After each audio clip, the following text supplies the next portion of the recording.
Hello, good morning guys. Nandito na ako ngayon guys sa Lagoon.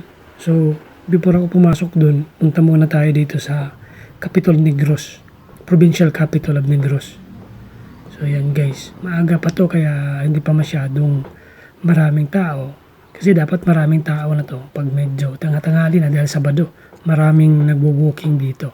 So, yan. Papakita ko lang sa inyo guys na ito talaga yung provincial capital ng Negros. Yan. Malaki yan siya guys. Yan, puting-puti. Dito na ako ngayon sa loob ng lagoon guys. So sisimula na tayo maglakad para makadami tayo. Target ko is 12 rounds. Okay. Simula na ako naglalakad guys. So habang naglalakad kumukuha tayo ng video o kunti pa lang yung tao. Yung Christmas tree na napakalaki na nasa center ng lagoon, di pa talaga tinanggal yan. Dapat wala na yan dyan eh. Kasi babalik naman nila pagdating ng December. So yan guys. So yung pinapakita ko, ito sana, yan yun, nakita nyo yung provincial capital. No? Yan, ito naman guys, yung mga playground ng mga bata. Green to guys pagdating ng rainy season kasi makapal yung Carabao grass dito.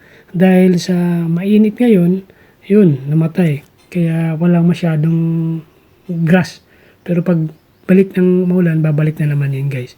So ito yung playground na makikita nyo sa loob ng lagoon guys. Okay,